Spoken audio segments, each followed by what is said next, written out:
नमस्कार, मैं हूं सोनू ठाकुर और आप सभी को स्वागत है हमारे फेसबुक चैनल पे। आज हमारे साथ बैठे हैं साधना रिहेबिलिटेशन सेंटर के founder doctor Rituraj Patel sir. Sir, सबसे पहले हमारे फेसबुक चैनल पे आपका स्वागत है।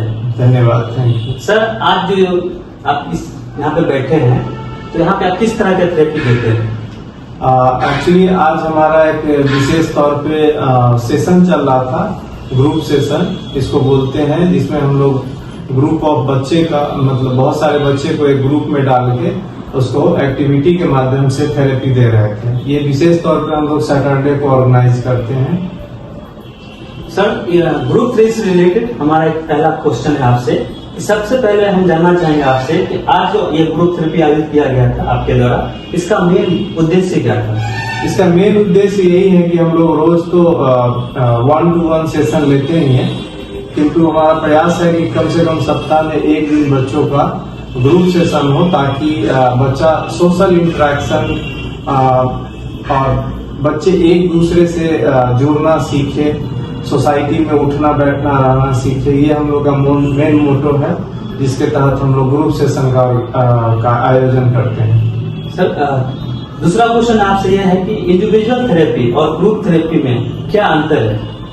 इंडिविजुअल थेरेपी में हम लोग 1-to-1 सेशन देते हैं, जिसमें 45 मिनट का सेशन होता है, जिसमें हम लोग प्रयास करते हैं कि जो भी बच्चे का सिम्टम्स होते हैं उसको डाउन करने का प्रयास करते हैं, उसको डिसॉल्व करने का प्रयास करते हैं। लेकिन ग्रुप सेशन में हम लोग ट्राई करते हैं कि बच्चे को इंटरेक्ट करे, सोशली उसको एम्पावर बनाए, सोशल में कैसे उसको सोसाइटी में उठना बैठना है या किसी से बात करना है, हाय हेलो करना है। इस तरह का प्रयास है कि वो लोग बच्चे, स्पेशल बच्चे जो होते हैं हमारे बीच, उनको इस तरह का आभास हो, ज्ञान हो, ताकि उनको इजी हो जाता है सोसाइटी में रहना, उठना बैठना।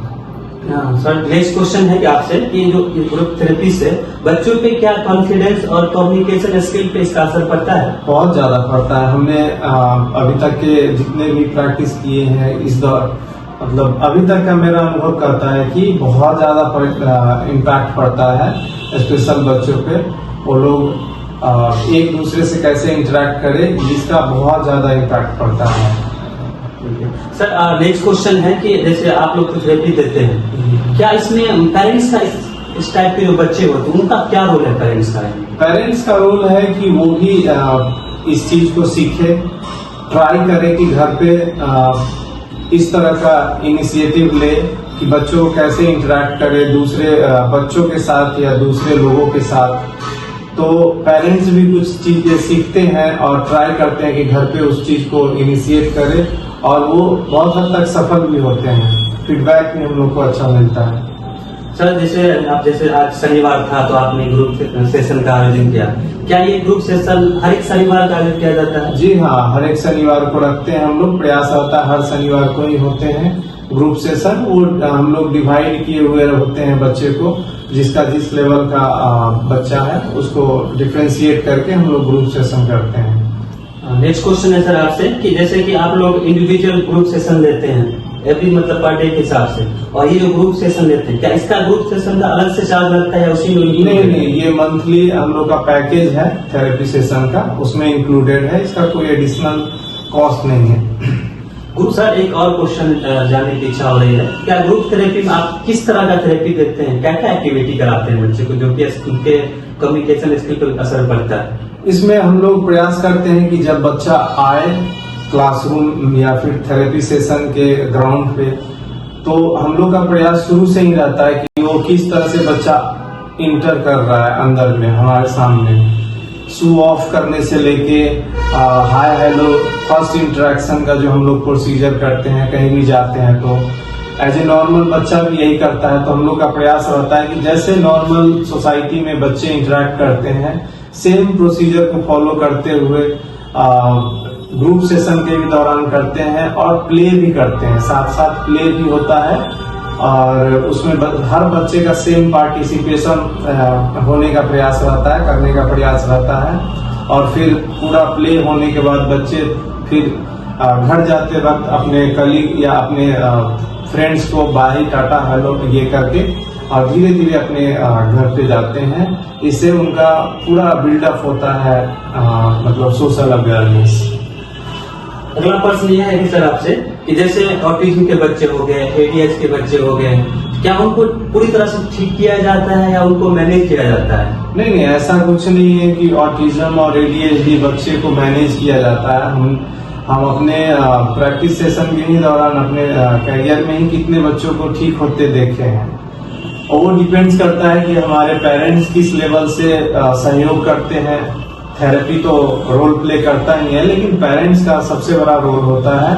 और बहुत सारे बच्चे आज के डेट में नॉर्मल लाइफ जी रहे हैं, लेकिन कुछ बच्चे अभी भी स्ट्रगल कर रहे हैं। तो हमारे सोसाइटी को ये भी मिथ बना हुआ है कि हम लोग जस्ट मैनेज करते हैं। हाँ, कुछ केस में ऐसा होता है कि बच्चे ज्यादा एज के हो जाने के बाद उनके पेरेंट्स रिपोर्ट करते हैं, थेरेपी लेने आते हैं, 5 साल 10 साल के बाद आते हैं।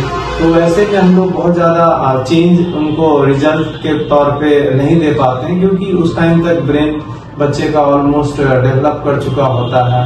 लेकिन जैसे ही एक्यूट बच्चे आते हैं, मतलब अर्ली डायग्नोस्ड होके अर्ली लेके आते हैं, तो जैसे 2 साल 3 साल 4 साल के बच्चे, तो वो लोग ठीक होके भी जाते हैं और 100% ठीक होके जाते हैं। जैसे कई पेरेंट्स का जो शिकायत रहता है कि मेरा बच्चा स्कूल में जाता नहीं है, बैठता नहीं है, जाता भी है तो एक दूसरे को मारते जाते हैं, इधर भागते फिरता है। तो क्या सेशन लेने के बाद क्या वो बच्चा फिर से स्कूल में सही से वो क्लास अटेंड कर पाता है, सही से बैठ पाता है नहीं? सेशन के दौरान एक्चुअली क्या है, बच्चे का पेरेंट्स का मतलब बच्चे का जो बिहेवियर है, वो जब तक वो बच्चे सिम्टम फेस कर रहे होते हैं और मान लीजिए नॉर्मल स्कूल में उनका एडमिशन हो गया, तो बहुत सारे कंप्लेंट्स तो जाते ही हैं पेरेंट्स के पास। लेकिन अगर उनको सही समय पे थेरेपी प्रॉपर ढंग से दे दिया जाता है, तो वो दोबारा से अपने स्कूल में गुड बिहेवियर के साथ अच्छा रिजल्ट देते हैं, अच्छा पेश आते हैं बच्चे। सर नेक्स्ट अगला क्वेश्चन जो है आपसे, जैसे कि अभी शहर के जो पेरेंट्स हैं, थोड़ा नॉन एजुकेटेड हैं, तो उनके बारे में, इस थेरेपी के बारे में उनको जानकारी प्राप्त है पहले से, तो वो थेरेपी ले रहे हैं। लेकिन कई ऐसे भी बच्चे हैं जो गांव में रह रहे हैं, उनको ये समस्या है, लेकिन पेरेंट्स के एजुकेशन ना होने के कारण उनके बाद इसके बारे में पता नहीं, तो उनके लिए आप क्या मैसेज देना चाहते हैं आप? उनके लिए हमारा यही मैसेज है, देखिए जो पढ़े लिखे हैं या फिर जानकार लोग हैं, उनके लिए तो विशेष समस्या नहीं है। लेकिन हमारे बीच बहुत बड़ा सोसाइटी है जो अनएजुकेटेड है और इस तरह के साइन सिम्टम्स को रिलेट नहीं कर पाते हैं कि ये हमारा बच्चे में जो भी है वो समस्या है, और उसको एक्सेप्ट नहीं कर पाते हैं। तो हमारा तो यही मैसेज रहेगा कि जब भी आप अपने बच्चे को इस तरह का एबनॉर्मल बिहेवियर अगर देख रहे हैं, जो बच्चे सही से आपसे आंख मिला के बात नहीं कर रहे हो, अपने दुनिया में खोए हुए रहते हो, या फिर दूसरे बच्चे को हिट कर रहे हो, मार पीट रहे हो, क्लासरूम में पढ़ाई में मन नहीं लग रहा हो, इस तरह के बच्चे का सिम्टम्स अगर 3 4 साल 5 साल तक अगर आपको दिख रहे हैं, तो आप तुरंत मेडिकल हेल्प लीजिए, थेरेपी के लिए तुरंत मतलब आगे बढ़िए। क्योंकि बहुत लोगों में ऐसा मिथ है, खासकर इलिटरेट सोसाइटी में, कम पढ़े लिखे लोगों के बीच, कि बच्चा है, बदमाशी कर रहा है, एक समय बाद खुद ब खुद ठीक हो जाएगा। लेकिन